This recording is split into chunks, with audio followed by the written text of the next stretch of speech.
And we are live. It's a very, very good afternoon from South Africa. If you're joining us, it's 5 p.m. Central African time. But of course, we do know that people are joining us from all over the world. Welcome to the Masterclass series. My name is Nozi Poshavalala. And what an absolute privilege we have today, because we are sitting down, we're in conversation with someone I admire so much, that I look up to so much, that I actually just try and copy a lot of the times when I see her, the way she carries herself, her grace, the way she engages with others. And I'm not talking about anyone else other than Funeka Montjane. Sis Funeka, thank you so much for making the time to join us. Thank you very much, Nozipo. Thank you for having me, and good afternoon or good morning to everybody who's on the line. I'm really looking forward to the next hour. Absolutely. So, of course, Funeka is the CEO of Personal and Private Banking at the Standard Bank Group. And this is a journey that we're going to keep dipping in and out of as we have our conversation. Let me just set the context, right? What is the purpose of this masterclass series? Now, for those of you who know me well, you'll know that I will wax lyrical about the power of conversational leadership. The fact that conversation is a leadership tool, and one that we should probably be using a lot more intentionally. So this conversation is really about trying to understand Funeka's leadership philosophy, understanding her leadership practice, and how she uses from time to time conversations as a way of leaning into her leadership practice. So maybe let me start off with a question that we are not scripted to have, but maybe, Funeka, I think it's the right question. And that is, if you reflect on some of the most impactful conversations of your life, conversations that have been destiny defining for you, can you share one, maybe even two, that even till to this day, you think this was a conversation that was absolutely consequential for me? It's an interesting one. I'll give you maybe two. The first one is, I remember this conversation when I was 11 years old. I was reading a Sunday Times magazine. I was in grade 7. I started off very young. So I was reading the classified newspaper, Sunday Times. My grandmother, who was a domestic worker at that time, brought it from where she was working, so it was old. But then there was this article that was talking about chartered accountants. And it was a job advertisement. It says chartered accountants, 10,000 Rand a month. And then I went and showed my gran, who was earning 100 Rand a month at the time. And how she responded was so critical, because it wasn't a situation where she didn't try to temper me. She just said, she says, "What do you think?" And I said, "This is what I'd like to do." And she's like, says, "Okay, that's fine. We need to go and find out what you need to be a chartered accountant. I'll find a book. I'll ask some of the people that I work with, and I'll come back and let you know." And a month later, the next month, and she came, she brought a careers book that was like, okay, you need maths and English. And that was it. So, I mean, if I think about what it was, that was 1989. Sure. In 1989, it was probably the time that the only Usis Nonkululeko Gobodo had just become a chartered accountant. Yeah. And so I was in a school where only 1 or 2 people passed per annum. But my grandmother never tried to reduce that dream. She just said, I saw her cultivating it and had this unbelievable, crazy, I mean, if I think about it now, if I think how scared I am about my girl's dreams, she kept that within herself, and she encouraged me. And on the other side, no Zippo, the second one to complete it. When I was in matric, and our teacher was doing the bet about who's going to get A's, so I was the only one doing maths higher grade at the time. So I put my hand up and said, "I'm going to get an A." And she said, "No, you're doing higher grade. A B is enough." So I was like, "No, I will get an A." So for me, is this thing around these conversations, and they're both side of the equation, and they're not about intention, but it's about, I think the ones that the conversations that have been important to me is when someone encouraged my audacity, like encourage my dreaming and my big dream. And on the other side, when someone who also cares, out of caring, reduced my dream. But both of those were quite effective. Sure. I mean, I think those are incredible stories. And I just want to say to the people online, we see your messages. Thank you so much. And please keep send us your questions as well. And I'll try to integrate your voice into the conversation. But what you've reminded me of, Funeka, is a surprise that I didn't expect, and that was Matthew McConaughey, the actor, the blonde, blue-eyed actor, is actually an author as well. And one of the books he writes is called Green Lights, and Yeah. he talks about how sometimes we come across people who are just green lights, and Yeah. his call to action is for us to be more conscious of the moments that we are green lights or red lights. And the story, the two conversations that you've just shared with us, is a green light moment with your gran, and maybe unintentionally an amber or a red light with, with that teacher. But let me build on this. Matthew McConaughey also talks about how green light people allow us to source our well, where we draw our self-belief. Where do you draw the belief that you can actually do hard things? And in that context, that the fact that you can get an A at higher grade, because I would imagine it started there and you've gone on to do a lot of more hard things, including, of course, leading one of the biggest, not one of the biggest bank on the continent. Well, my boss is on the line. He might not agree with that. You will forgive us for today. I can use my surname to ask for forgiveness. Oh my God. So let's do it on. Let me give you two opposite responses. The first one is that I don't always have access to self-belief. Sometimes I have self-doubt. And I've come to realize that self-doubt is not a personal thing. It's a visitation. So the biggest thing I've learned is to live and accommodate this visitation so that it's not too long and it's not it doesn't sort of cripple me. But what I've learned is that those visitations of self-doubt are good. They keep you grounded. They help you question your assumptions. And I think also they connect you to other people. They give you a human experience. Yeah. I do have access to self-belief a lot of times. And I think, you won't believe it, but my self-belief actually comes from the stories from my grandmother. I have while we were poor in my family, there were always two stories, multiple stories with two themes. Yeah. The first theme was we work harder than we can outwork anyone. People in my family tell stories about who works the hardest. Yeah. And the second stories that my family tell is that of prosperity, which is actually strange. So I grew up knowing, for example, that my great-grandmother went to St. Agnes, which was a private school in the sort of like in the 30s, but so it wasn't a story of people who were working class and feeling like there's nowhere else. It was like, we might be here, but we come from hardworking people. Yeah. And we actually come from people who are achieving. So those kinds of stories ground me. I think the other stories that ground me as well, Nozipo, is the stories of our people as Black people and the history of us in this country. The story of women empowers me. So the story of Queen Jinga of Angola, the story of Queen Mantantisi or Mahlubi, the story of Nona de la Rey and how she conducted herself during the South African War.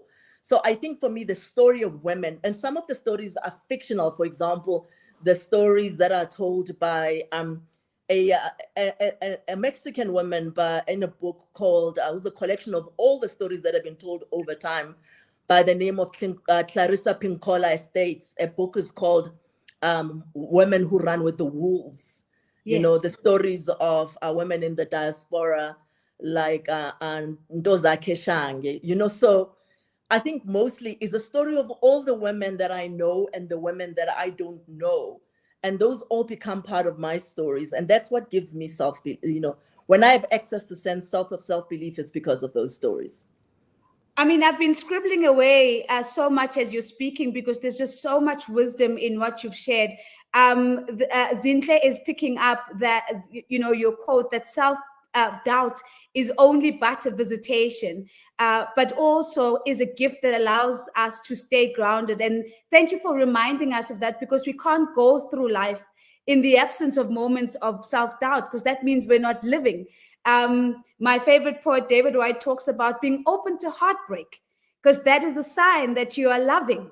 And being open to disappointment, because that is a sign that you are hopeful. And he goes on and on. But the other thing that I think just stands out, and Busiswa just raised this in the chat as well, is the power of the stories we tell within our families. Somebody spoke about this as being intentional about what we choose to remember and what we choose to pass on. And as you roll off the names of these women, it's just so magical that this is what you've chosen to remember, this is what you've received as well, and this is what you'll pass on.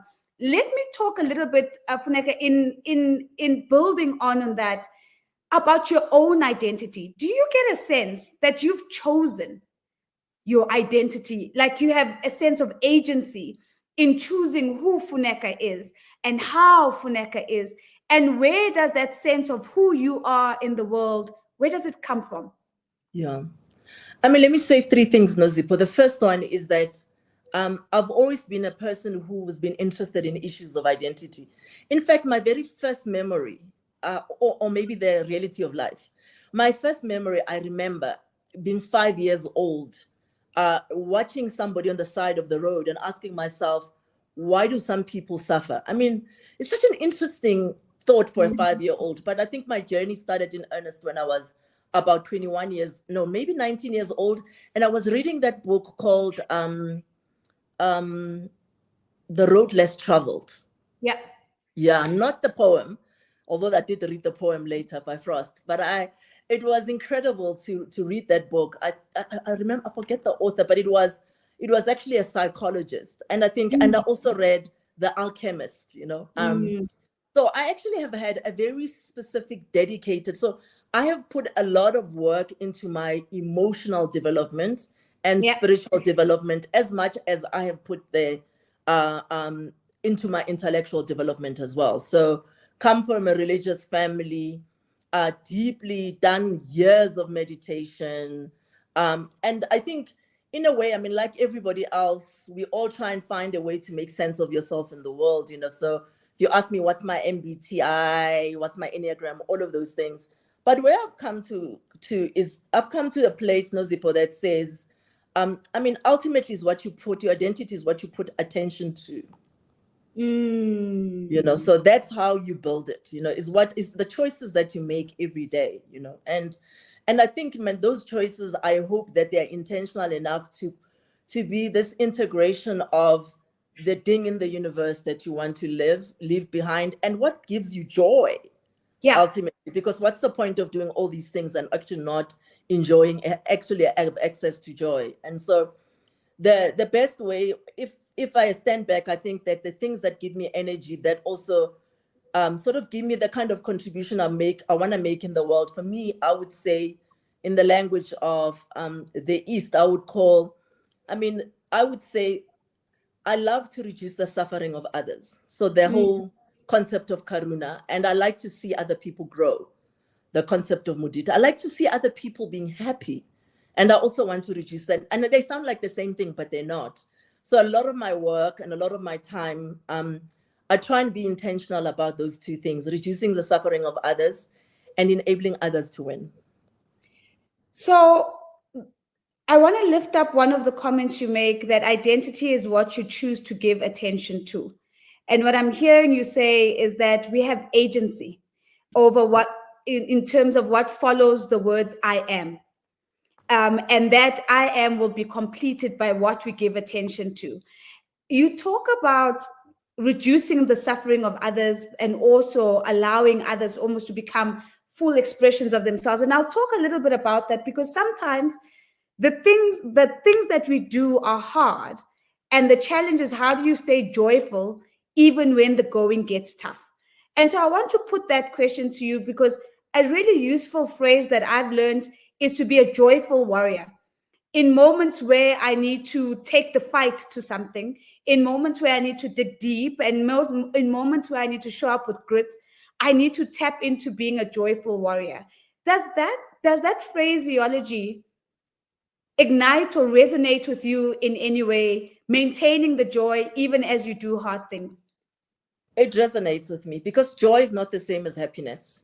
You know, happiness can be fleeting, etc. But I think that joy is a state of being. So I think for me that's very important. I've actually done because Nosipo, when I was younger, I suffered from depression. I was diagnosed as clinically depressed when I was 21 years old. And I went through quite a lot of work. I did therapy. I did a lot of years of therapy. And I can say, Nosipo, things got worse before they got better. But interestingly, the work that I did there and the work that I did from a professional perspective, when they intersect, you know, I think they make me a better person. So this thing around, I have an absolute dedication to joy. And I think it comes from the career that I choose to do. And as hard as it is, I love what I do. You know, I have a full belief that what we are trying to achieve as Standard Bank is aligned to the purpose, the difference that I want to make in the world. You know, and I see us making tough decisions, you know, and even when it's unpopular, we make those. I like the colleagues that I work with. I get stretched on a daily basis. I have a group of amazing friends. I mean, I actually cannot believe the friends that I have. And like incredible, amazing human beings, and an incredible family, you know. So the combination of that for me means that access to joy. So let me be cheeky. We don't always like our families all the time. We don't even like our friends all the time. And what I'm hearing here is a choice to love, a choice to see an amazing community at all times. And maybe I speak for myself. I'm not always the greatest fan of of my family, and I hope my sisters are not watching right now. But is that a conscious choice that I'm hearing you talk about as you talk about a great community of colleagues, a great family, a great group of friends?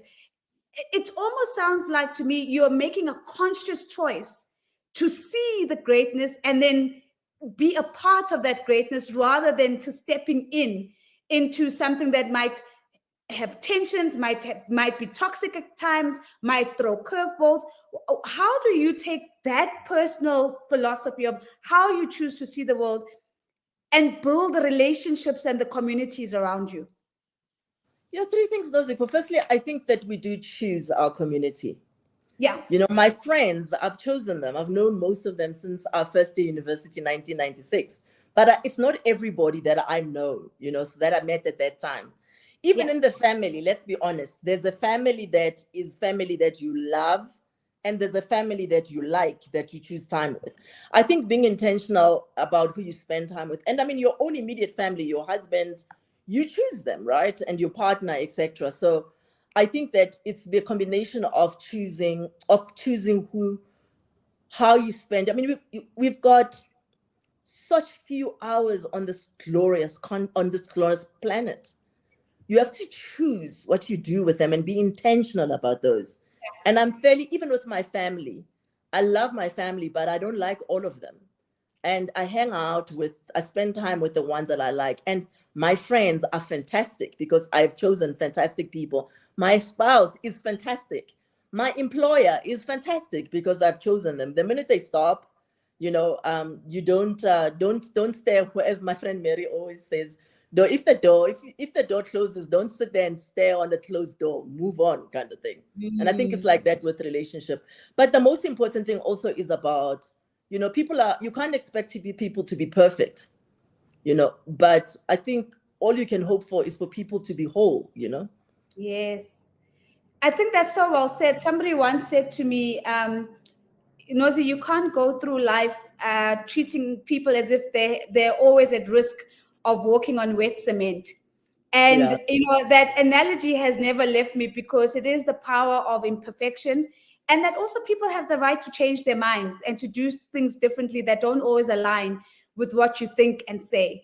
There's some amazing comments that are coming through. Amina is saying, "Sure, thank you so much for highlighting the power of relationships. By the way, the author of the book, Ritabile and Busisi, was telling us it's Scott Peck, The Road Less Traveled.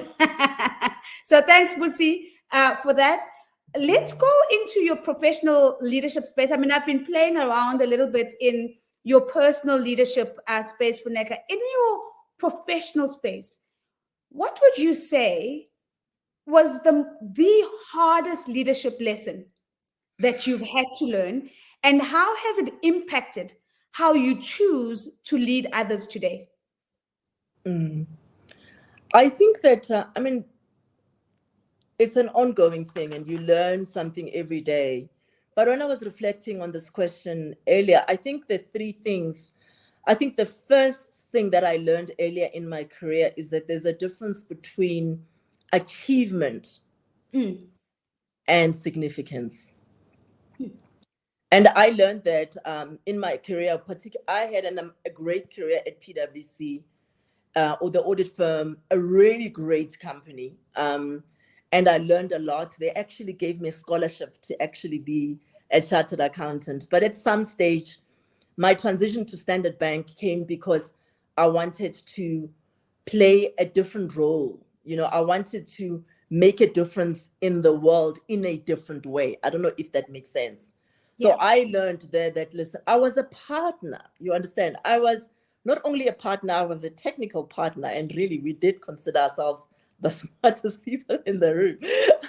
So I learned that those are not the same thing. And I also learned that you don't want to be the smartest person in the room.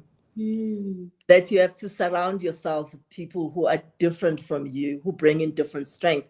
Because when you're the smartest person in the room, you're doing all the work and you are limiting the quality of the organization to your only individual strength. And the last thing, Nozipo, I think might be linked with, I don't know, being Black or being a woman. I think that I've learned that you mustn't take on jobs that are too hard. Okay. You know, I think if I reflect on some of the jobs that I've taken, I think that role was actually too hard. Or it wasn't set up right, you know, and I think it comes from that desire that I didn't realize at the beginning that this is hard. This is not necessarily the right framing. I had this desire to prove myself.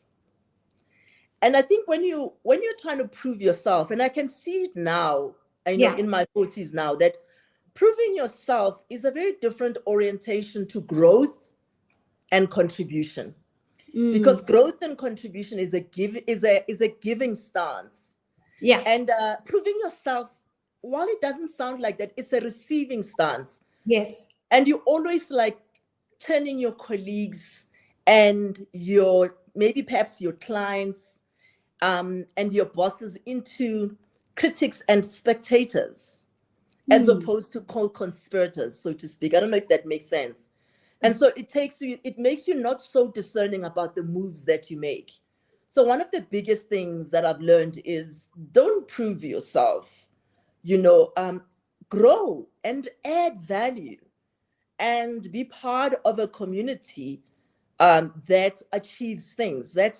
But it took me a while to get there. And so when I look back, I'm thinking, I did almost put myself in situations that were potentially unsafe.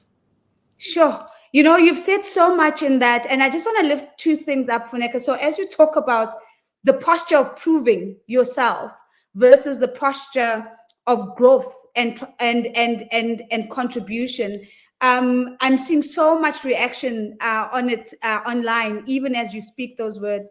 But where I want to go is you have now exercised the benefit of hindsight to be able to say, maybe that wasn't the right job. Maybe there I was showing up with an intention to prove myself. Maybe that wasn't set up for me. If you could now impart that to others who are looking for opportunities, scanning the horizons, what are the red flags that you would say, if it looks like this, or if it makes you feel like this is potentially a job you probably need to do another look over before you sign on the dotted line and put your hand up for it? Sure, such a good question. Yeah, I think for me, I would say two things. I think that there's always an internal dialogue and there's always an external dialogue. So I think for me, and this might be perhaps unpopular, there is such a thing as too early. You know, Malcolm Gladwell talks about for you to be brilliant at everything or anything, you need to do 10,000 hours. And I learned earlier on from many of my mentors this concept of being T-shaped, that you need to have depth and breadth. And the reason for depth is it's also just to build your own sense of self-belief and a sense of ease.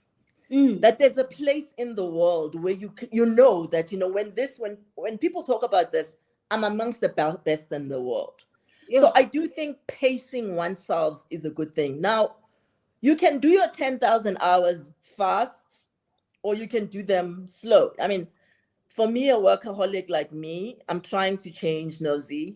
You know, I've never worked less than, I mean, I've had years where I was working 90 hours, which is not a good thing, right?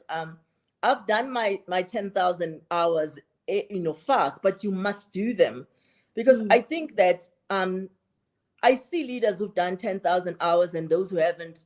Those who have done their 10,000 hours seems to have they have an access to a particular sense of ease. And I think that's what you look for in a leader when things are tough. Because, you know, as you navigate tough environments, when you're panicked yourself and you don't have a sense of perspective, you need to have seen cycles. You need to have seen particularly cycle where the things you felt strongly about were wrong. And so that they can teach you that you can be wrong, that you need views of other people, that you need to surround yourself with other people, and you can truly listen, you know. So I think I would say that's one of the things. Do your hours, you know. Don't chop and change. And maybe I'm talking because I've started paying for this, my 17th year. Don't chop and change, you know. Just build your own career, you know, build it. And you will know inside of yourself, because I think we all have different risk appetites, you know. So you will know yourself in terms of like which way to go, but build your own career, invest. Don't have a house that does not have a foundation that is on sand. That's the first one. The second one, I would say, don't do jobs where you're going to feel alone. You know, don't do, one is too small a number for greatness. You know, be part of know the community that's going to help you pull it off. If you go into a community, into a situation where you need to do it yourself, no way. Yeah, you need a community. Sure, those are just really powerful. I don't even want to call them red flags, but early warning mechanisms for us to really think about as we scan opportunities on the horizon. And one of the things that stands out for me as well is that we often confuse pace and progress. And I think you've just given us permission to rethink that yes, you do your 10,000 hours, but my pace and your pace is not going to be the same. But as long as you're moving forward and making progress, that matters. Personally, I really resonate with the idea that the 10,000 hours is the thing that gives you ease. In the midst of complexity, when there's a lot of noise, it's the thing that allows you to hear the signal of what to do next. And there's so much, you know, people are just responding so much. Boitumelo is saying, sure, I can't have a house on sand. I need to rebuild. So there's a lot that's happening in terms of the reactions to that. I want to talk about relational leadership, because throughout this conversation, you've touched on your family, you've touched on the idea of marriage and partners. And, you know, I always say to people who will listen, which I mean, personally, I got very lucky in the marriage department. And I say it, you know, without hesitation. And I say with absolute full confidence that my husband is probably one of the greatest gifts for myself personally, but for my career as well. And so the question I want to put to you, Funeka, is how important is it who you do life with, whether it be in a marriage, whether it be in a partnership, or whatever configuration works for you? How important is the choice of that person and how that relationship is configured? Yeah, I think this all depends. Once again, it's about choice and intentionality. But if you want to have a big career, I think that you have two choices: and a supportive partner or no partner at all. And I think that, you know, it's okay to do a life without like one permanent partner. I think that if you ask me, I have two groups of partners. I've got my partner, my husband Lebogang, and then I've got Nomcebo and Mary, Yes. They are part of that, so those are the people that are the witnesses of my life, so I Mm. do think, if you're going to do 10,000 hours and you are going to have somebody who's not going to support you, it's going to be hard. And I think that in a process of building careers, because you have high highs and low lows, Yeah. I think that it's so much helpful when you have someone not only who's a witness to your life, but also somebody who's your fan, but also somebody who can tell you the truth as well, and just puts a mirror to you. So I'm absolutely convinced that that's quite an important thing. You either have a supportive partner or no partner at all. I'm seeing clapping hands to that. Patu is saying, or no partner or supportive partner or no partner at all. The one criteria that you added, you said a witness to your life, somebody who's a fan of you and what you do in the world, but a truth teller as well. Yeah. So let me ask you this. What is the one thing that Abu Lebogang has told you about you that makes you roll your eyes, makes you do exactly what you're doing right now, because you don't want to hear it, but this is part of his job of being your truth teller? Eish. So let me give you two perspectives. Let me give him the merit first. I met Lebogang at university. He was the first person to tell me that I was smart. And I remember when he told me that, I was like, that was such an interesting thing. And I don't know why we don't always tell people. So that was an incredible mirror at that time. But let me tell you something. I have the weirdest thing that a lot of the things that my boss tells me, Lebogang actually tells me the same thing. You know how annoying it is when you want to go and complain that, oh, this is what Sim is saying. It's like, yeah, but he's right. Then you feel ganged up on. They're both lawyers. So I do think that. Lebogang, the toughest conversations that we have with him are the ones that talks to leadership. He's the person who's always telling me, listen, you can do more, you can be more, you don't have to do this way. And Lebogang is also quite a good strategist, for when I'm doing, like he'll tell me, no, that doesn't make sense. There's another way to arrive at what you're doing. And it can be quite annoying because what do husbands know? What do husbands know? Said very quickly at the end of the sentence. As you were speaking, one of the things that comes to me is that as professional women, oftentimes we don't have the privilege of putting down our role in terms of the roles we have to play in our families, whether that be as wives, whether it's as sisters, daughters-in-laws, mothers, whatever the case may be. And in those roles, I think that is where we also contribute to culture creation, the cultures that we choose to cement within our families, the cultures that we want to permeate in our communities, and the cultures that we want to pass on to our children. If you think about some of the cultures that shape and give form to your life now as a woman, what is a cultural practice that you wish could just change already? If you had a magic wand, you would just change it already. And what is a cultural practice that you think we could have more of this? Because it would be positive and beneficial, not only for us, but maybe for the entire type of communities that we're trying to build. It's a good question. I think once again, this you're right that this word culture is it's not a static thing. So I get quite frustrated when I see people say this is my culture, because I think the culture is something that was meant to serve everybody. I think that for me, the culture, I don't subscribe to sort of like, I'm not a traditional person. I'm a forward-looking person. I'm a conservative person, but I look forward. So I think for me, I'm hoping that we're in the process of us calibrating the things that ultimately works for us. So in the concept, for example, of marriage, etc., as you can imagine, Nosy, sometimes we get subjected by extended families to know you are Makoti, you're supposed to act that way. I'm lucky enough that I have a partner where we are preserving what we consider valuable, which is a sense of community, kindness, love, support, but we are adjusting it for a much broader world vision, which is what I want us to be. I think that everywhere across the continent or across the world, there's a declining population, right? But on the continent, we're one of the few continent where you've got this population dividend, which basically means that we have to stop seeing our culture as in a small way. You've got to stop seeing myself as Zulu or as Xhosa or even as African. I want us to see ourselves as the part of the culture that I want us to develop is the one that's worldly.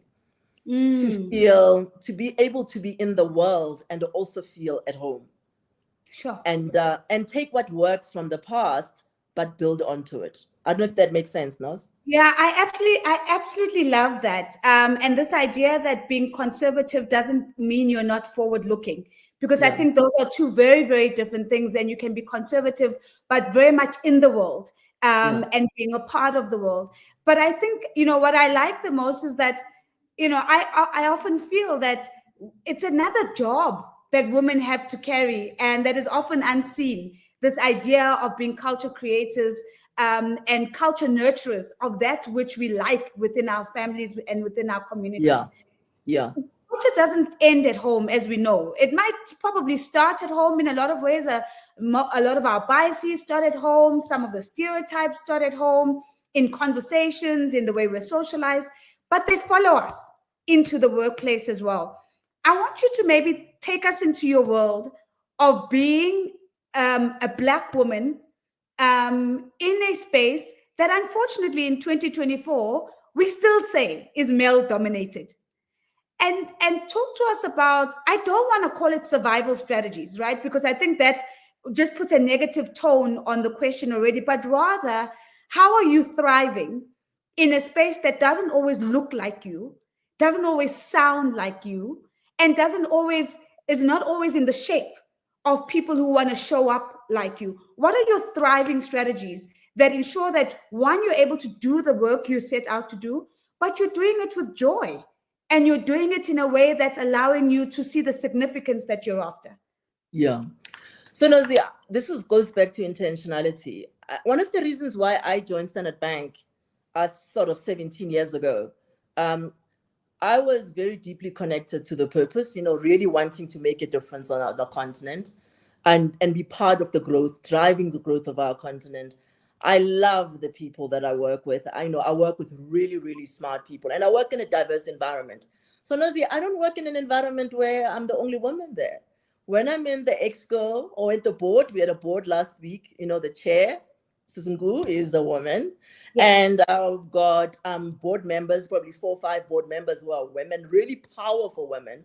Around the room, at Sims Exco, I work with Margaret Ninabals as Chief Operating Officer, Sharon Taylor. I never really find myself in a room where I'm the only one.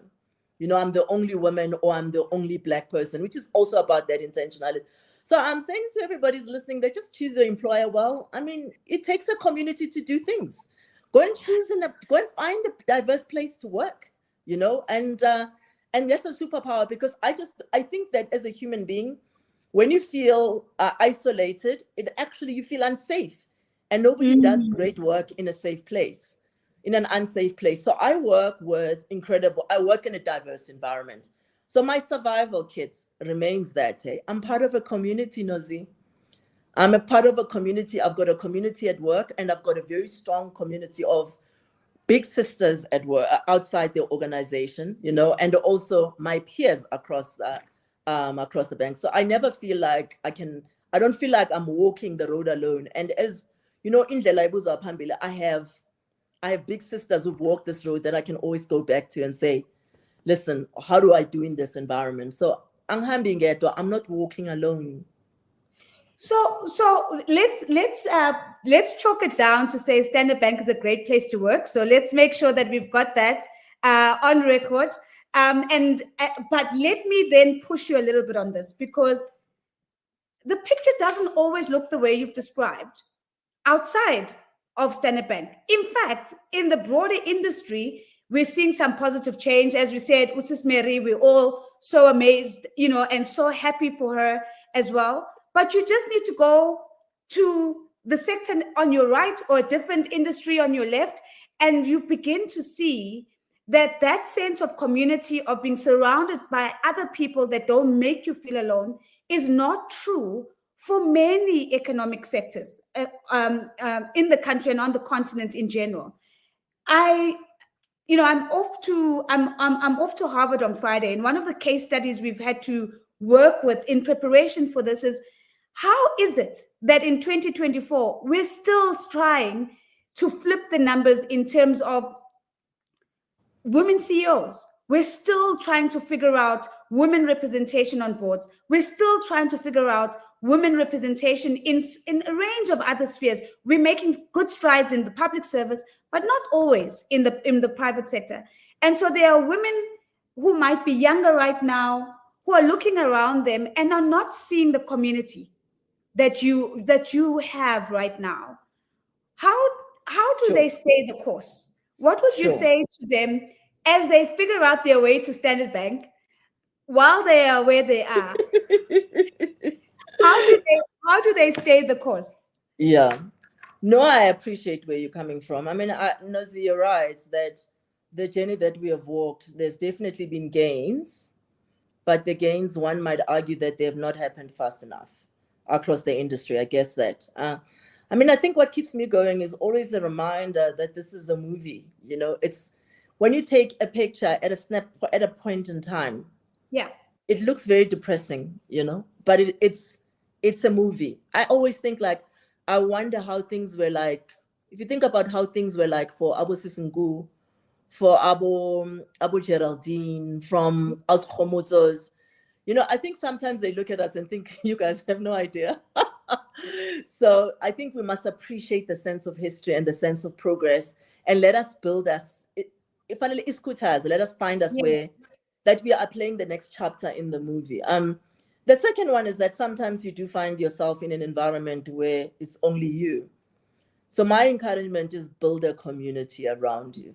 Yeah. That community is two ways. Firstly, there's always women outside. There's always associations, where you can find, if you're in banking, there are many associations of bankers where women, if you're an accountant, there's always people. So find a community and hire women. When you can.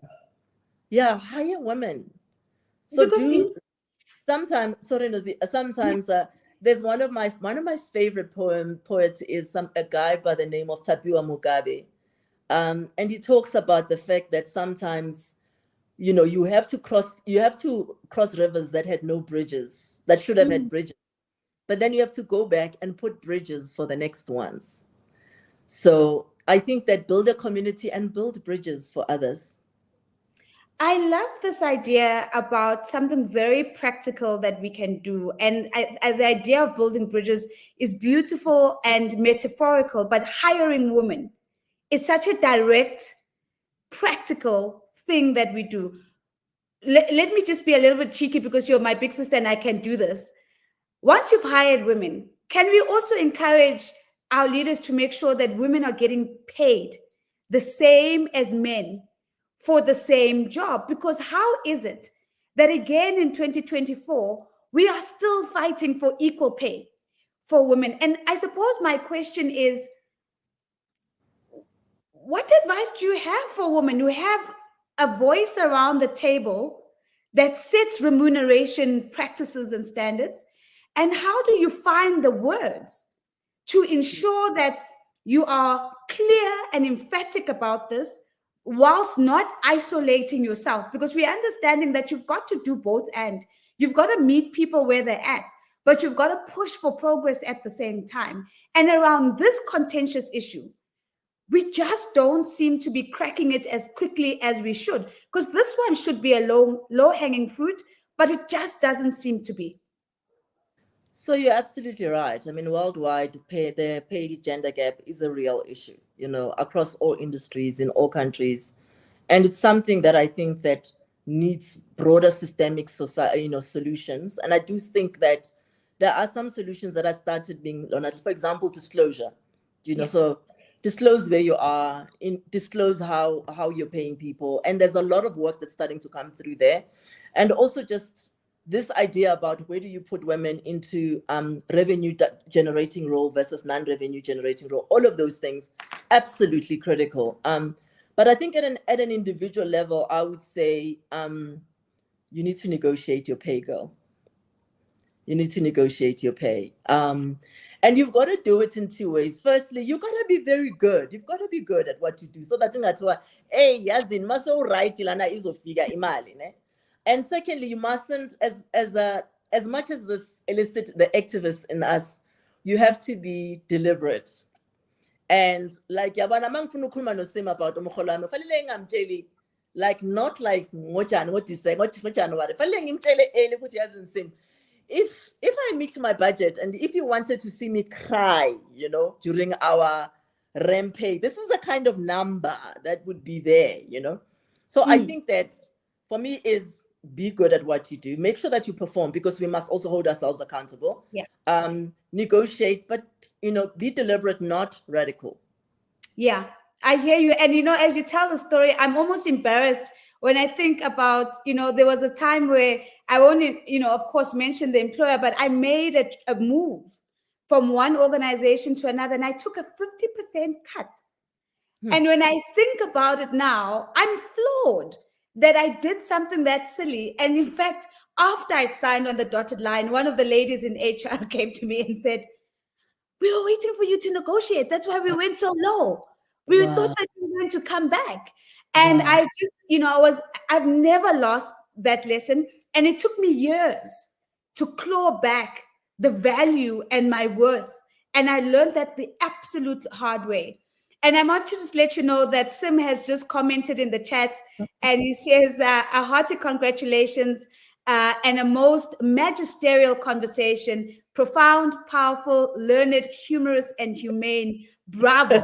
And thank you so much, Sim. So we're almost at the tail end of our time together, and I just want to bring it all together. We've spoken a little bit about some of your leadership philosophy in your personal life, the sense of how you see yourself, where your self-belief comes from, that self-doubt is only but a visitor, and how you engage with that and welcome it as well. We've spoken a little bit about your professional journey, some of the hard lessons that you've learned along the way, and some of the stuff that we've spoken about in terms of your relational leadership, your family, your partner. And I can imagine that moment when Abut Lebogang tells you that you're one of the smartest people that I've ever met, that it still makes you smile, even in this conversation. So as we begin to wrap it up, let me start off with this. What do you think could be the most profound thing that we could do for each other as a society, as we think about where we find ourselves in the world right now? One of my sisters from the International Women's Forum just commented here. Her name is Ina. She's in Ukraine as we speak. And she's sending us, logged on and sending us her well wishes. The world is in conflict. The world is in turmoil. And I dare say that the world is probably looking for two women more than ever before to be the voice of reason, to find a way out, to turn the lights on. What message might you have for women all around the world with some degree of influence, with some degree of power, from you to them? No, thank you, Nozi. I think, let me say three things. I think that the first thing I think that is to build ourselves up, is to start where we are and strengthen ourselves.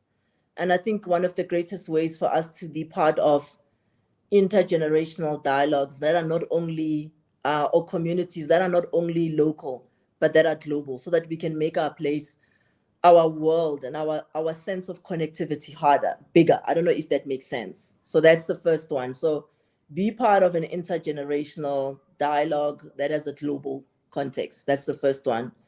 And then I think that the second one is, wherever we are, no matter what job that you are in, all of us have an enormous ability to use our work to actually make a difference. And all of us can do that. We can create new solutions for our clients, new employment opportunities for other people. So all of us ultimately have an opportunity to do that. And then maybe lastly is that we as leaders must always carry the sense of hope. Optimism is a choice. And maybe right now it's the biggest flex. So in times like this, once again, a particular scene in a movie can look a particular way, but don't forget that there is the bigger movie. Our job is to create context and is to create hope and to create a sense of self-belief into the future, particularly when things are hard. Sure, I'm literally getting goosebumps as you speak.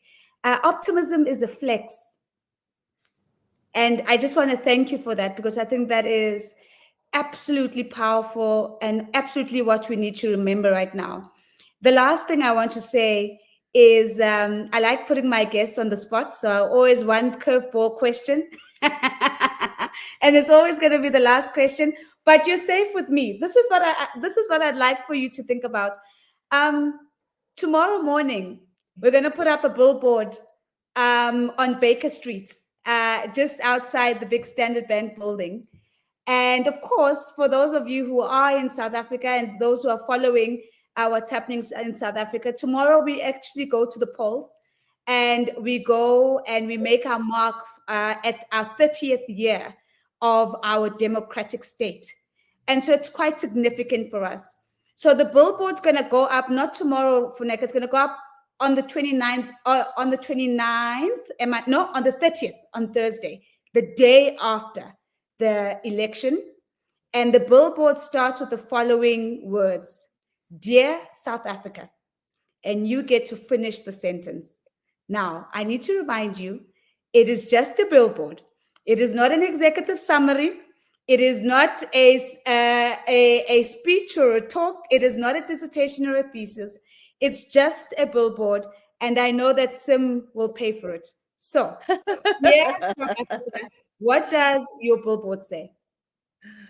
Is this a personal billboard? It's your personal billboard, but it is your message for all of us as South Africans. As we lift our heads from the election, what is the message you want to leave with all of us? So the billboard will say, Dear South Africa, congratulations for going out there and voting. A right that it's something that, congratulations for going out and voting. Let's now start the journey of building a better country over the next 5 years. It's going to cost you that billboard, because it's a lot. Congratulations for voting. But we actually have a Dear South Africa, congratulations for showing up and going out. It's now time to do and start the hard work. Funeka, thank you very much. Thank you for reminding us so many beautiful things in this conversation, that self-doubt is an opportunity to be regrounded, that our optimism and we are live is the power of the stories we tell within our families.